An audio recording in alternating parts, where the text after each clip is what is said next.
What if the man you passed on the street corner this morning, disheveled, holding a cardboard sign, and wrapped in a weather-worn army jacket, wasn't who you thought he was? What if he was a billionaire? In the heart of downtown Chicago, people rushed past without a glance. Suits and heels clicked against the pavement, smartphones glued to faces, eyes averted from anything that resembled discomfort. It was just another Wednesday.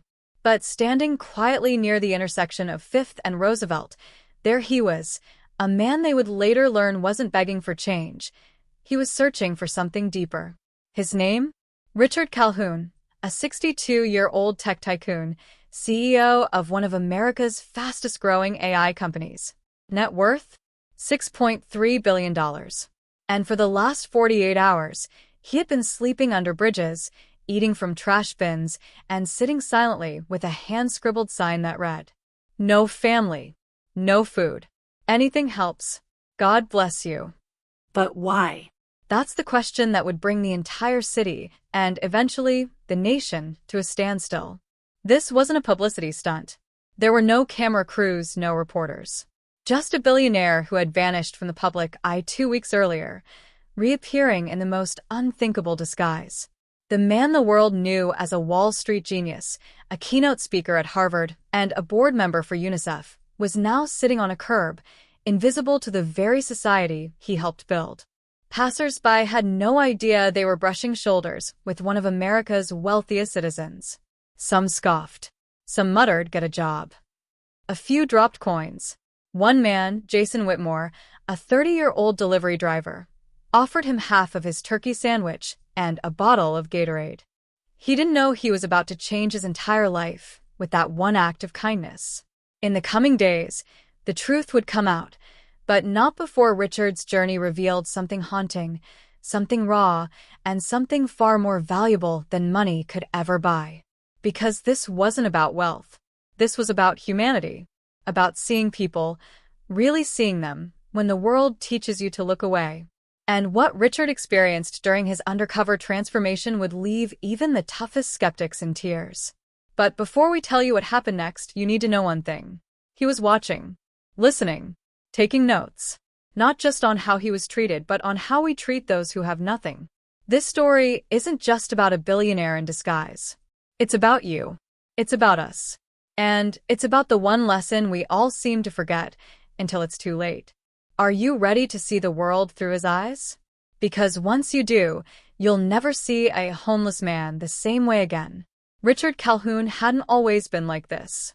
Just 5 days ago, he was the kind of man everyone wanted to be. Rich, powerful, influential.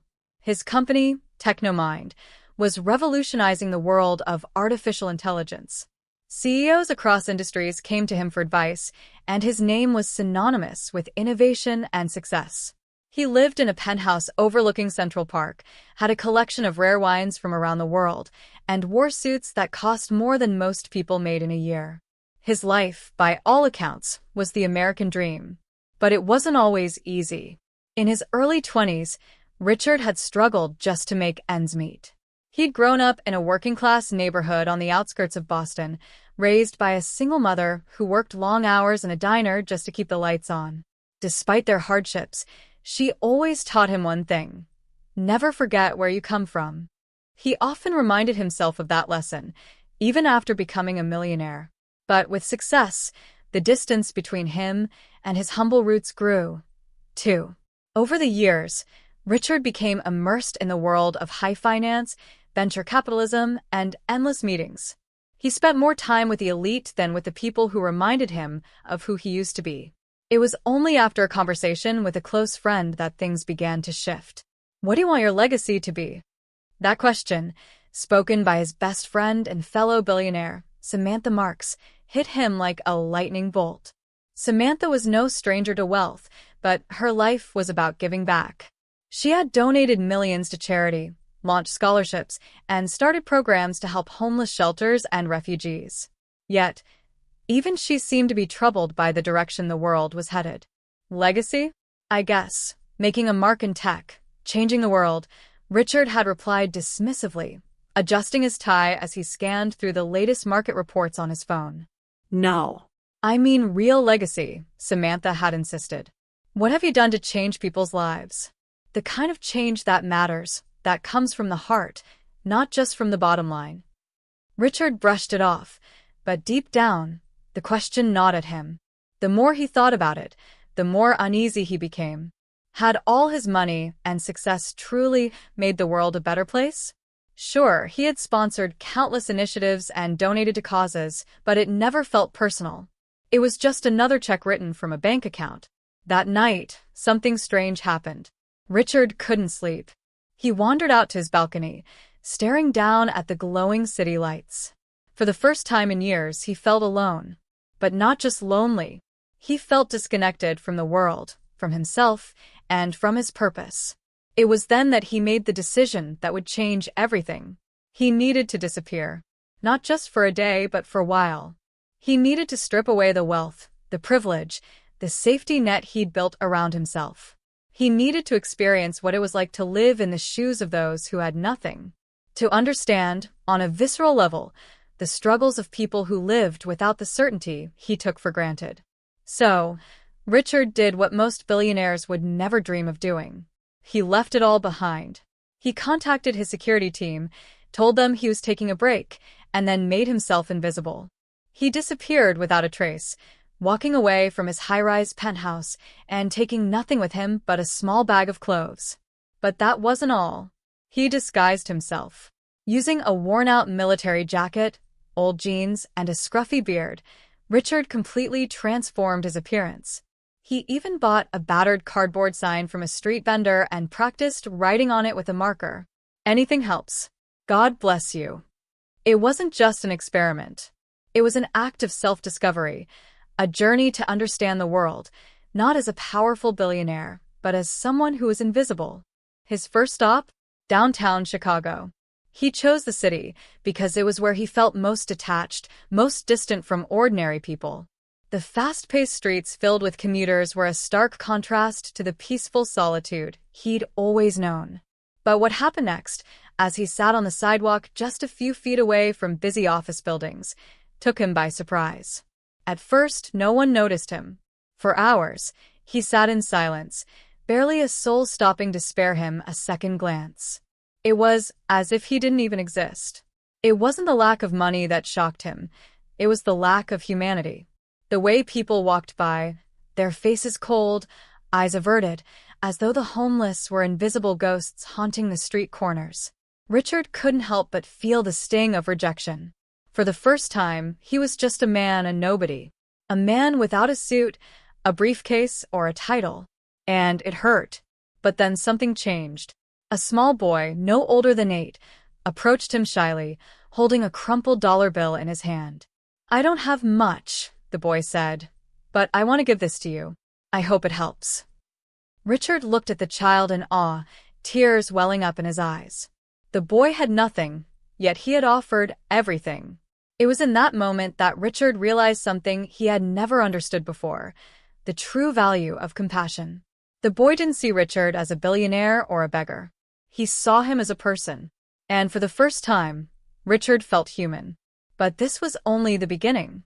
As Richard continued to sit on the cold sidewalk day after day, he began to notice something disturbing.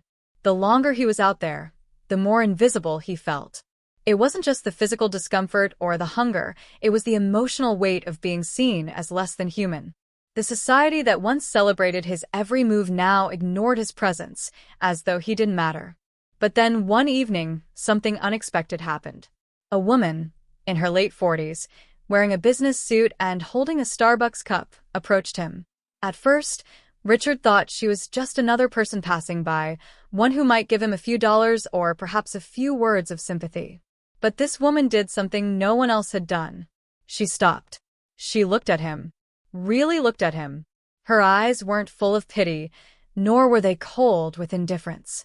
They were full of understanding. "Are you okay?" she asked softly, kneeling down to his level. Richard, startled, wasn't sure how to respond. He had been playing the role of the homeless man for days, but now it felt too real. For the first time, someone saw him, not just as a disguise, but as a person. "I'm fine," he muttered, his voice gruff, trying to maintain his character. But she wasn't buying it. "No," she said, shaking her head. "You're not. I can tell. You're not doing this because you have to." Richard froze. Her words cut deeper than he expected. This woman wasn't just observing his exterior, she was somehow seeing through it, seeing him. Her name was Catherine, a corporate executive from one of Chicago's largest law firms. But what she shared next made Richard's stomach twist. "I'm sorry," she said, her voice cracking, "but I've seen this before. I've seen people like you try to hide in plain sight, thinking that being someone else will make the pain go away. But it doesn't." Richard couldn't breathe. How could she know? Was it the way he sat, the way he fidgeted with his sign? What had given him away? Catherine continued, her eyes filled with compassion. "You don't need to be invisible. You don't have to pretend to be something you're not. You matter just as much as anyone else here, but you have to stop hiding." And then she said something that would change Richard forever. "I know who you are." She paused, watching his reaction carefully. He was still trying to process the shock of her words. "You're Richard Calhoun, aren't you? The CEO of Technomind." For a moment, Richard froze. He could feel his heart racing. His disguise had worked so well up until now. But it was clear that Catherine wasn't fooled by appearances. She could see past the tattered clothes, the fake beard, and the cardboard sign. Richard swallowed hard. "You're right," he admitted quietly. "I am." She smiled gently, a knowing look in her eyes. "I knew it. But I didn't come here to expose you. I came because I know the pain you're hiding." Richard was stunned. This was not the reaction he had expected. The last thing he wanted was to be exposed, to have someone discover the truth behind his experiment. Yet, here was a woman who saw through it all, not with judgment, but with genuine concern. For the first time, Richard felt his walls begin to crumble. How do you know?" he asked, his voice shaking. Catherine's gaze softened. "I've been where you are, Richard. I lost my family, my company, my identity. And I tried to hide, too. I thought if I could just keep going, keep pretending, it would all go away. But it doesn't work like that. Trust me. You can't run from yourself forever." Her words hit him like a ton of bricks. He had been running, hadn't he? Running from his success, his failures, the emptiness that had been creeping up on him for years. But Catherine's honesty forced him to confront what he had been avoiding all this time, the truth. Richard was no longer just pretending to be a homeless man. He was a man lost in his own success, seeking solace in anonymity, hoping that the world would somehow offer him the answers he couldn't find in himself. "I don't know what I'm doing anymore," Richard confessed, his voice cracking. "I built all of this, and for what? I thought if I could just have it all, I'd feel fulfilled. But now, it just feels empty." The truth was out now, and he felt a sense of relief. Not because of the wealth he had accumulated, not because of his title, but because someone, just one person, understood him. "Maybe you're not supposed to find fulfillment in what you have," Catherine said quietly. "Maybe it's in what you give." Those words resonated deep within Richard. For the first time, he saw his own actions from an entirely new perspective. He hadn't been living his life to give. He had been living it to take. Take more recognition, more power, more wealth. But the people he helped, the things he built, had they really been for others? Or had they simply been reflections of his own ego? Catherine then did something that would shake Richard to his core. She reached into her purse, pulled out a business card, and handed it to him. "I'm not offering you a job or a donation," she said with a smile. "I'm offering you a chance. A chance to do more, to be more, for yourself and for others. We can't change the world from the top down, Richard. But we can start by being real with each other." The days following Richard's encounter with Catherine were a blur. He couldn't shake the words she had spoken to him. "Maybe it's in what you give." They echoed in his mind like a constant reminder, challenging everything he thought he knew about success, fulfillment, and happiness. For the first time in years, Richard found himself questioning his entire life.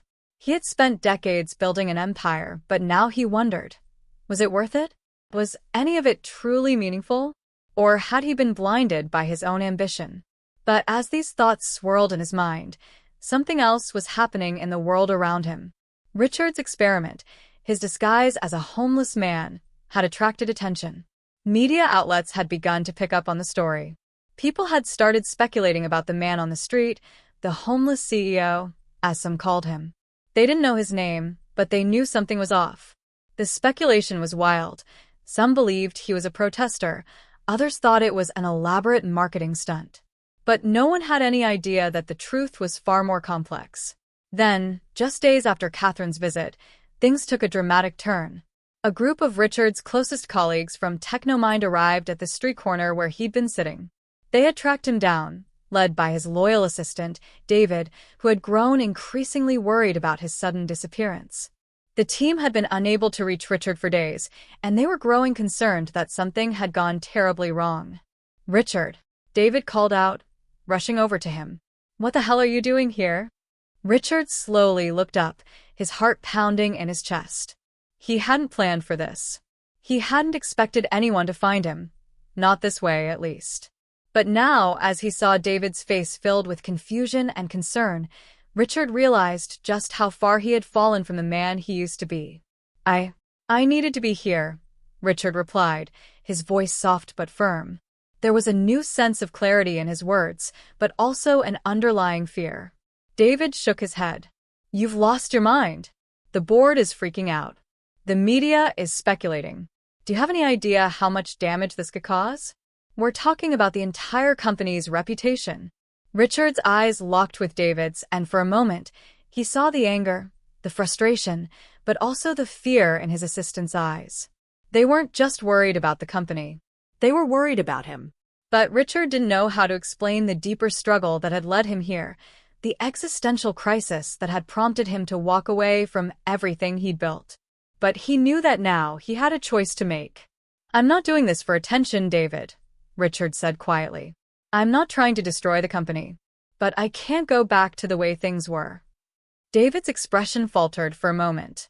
"Richard, this is dangerous. You're putting everything on the line. The company, your legacy, your reputation. It's all slipping away." Richard didn't flinch. He didn't look away. He had spent too long running from the truth, from his own feelings of emptiness. Now, he was standing in front of the very people who had supported him for years, and he was ready to face the consequences of his choices, whatever they might be. But just as David opened his mouth to protest, a voice rang out from behind them. "Richard, wait." It was Catherine. She had returned, and this time, her presence was not just a surprise, it was a lifeline. She walked over to Richard, her eyes filled with a quiet understanding. David turned to her, confused. "Who are you?" he asked, his tone sharp. "I'm someone who's trying to help him," Catherine replied calmly, without missing a beat. "I think Richard is doing the right thing." David scoffed. "Right thing? Are you out of your mind? You're encouraging him to ruin his life." Catherine didn't flinch. "Sometimes, you have to lose everything to find out what truly matters. Richard isn't running away. He's searching for something deeper than wealth and success. He's searching for his soul." Richard looked between Catherine and David. He could feel the weight of their stares, the tension building between them. But in that moment, Richard realized something powerful. His life wasn't just about building anymore. It wasn't about amassing wealth or power. It was about becoming the man he was meant to be, the man who could truly make a difference in the world. But as he stood there, torn between the life he had known and the path that was now unfolding before him, the consequences of his actions were becoming clearer by the minute. Suddenly, Richard's phone rang. It was an emergency call from his board of directors. "Richard, where the hell are you?" The voice on the other end was frantic. "The company is falling apart. We need you back now." The line went dead. David looked at Richard, his face pale. "This is it, Richard. You've crossed a line. The board is done with you. They'll never trust you again." Richard closed his eyes, feeling the weight of the moment. He could sense that everything was about to change, but he wasn't sure what that change would look like. The tension in the air was thick as Richard stood on that street corner, the weight of his past decisions hanging over him like a storm cloud. His life, his empire, his very identity were all in jeopardy. But as he looked at David and Catherine, he felt something stirring deep within him, a sense of peace, a sense of knowing that this was the beginning of something new, something profound. "Richard, please. You need to come back," David's voice cracked, pleading with him. "You're about to lose everything. Don't let it all slip away." Richard looked at him, his heart heavy but resolute. He had spent years chasing after a dream that was never truly his. Now he was ready to chase something far more meaningful. "I've already lost everything, David," Richard replied, his voice steady but soft. "But I haven't lost myself. And that's what matters." For a moment, there was silence. The weight of Richard's words hung in the air like a final verdict. And then, something incredible happened. The tension that had been building, the uncertainty and fear, all seemed to dissipate. Catherine stepped forward, a small smile playing at the corners of her lips. "You've taken the first step, Richard," she said softly. "You've chosen to find yourself again. And that's something the world needs to see."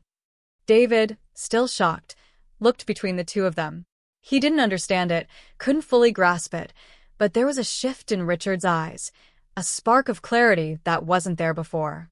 He wasn't just a billionaire anymore. He was a man on a mission to find meaning, to rediscover his purpose, and to share that journey with the world. Richard turned to face the street once more, his heart open and vulnerable. He knew the road ahead would be difficult, filled with doubts and challenges. But he also knew it was a road he needed to walk. "This is just the beginning," he said quietly, his voice carrying the weight of a man reborn. "And I'm not doing it alone." Catherine nodded, her eyes filled with encouragement. "You're not alone, Richard. The world is waiting for you to show them the way." And with that, Richard took a deep breath, ready to step into the unknown. He had made his choice. He had chosen himself, and in doing so, he had chosen the world. And so, Richard's journey began. But it's not just a story. It's a story that can be yours too. If you're feeling lost, if you've ever felt like you've been chasing the wrong dream, it's never too late to stop, take a step back, and reevaluate what truly matters to you.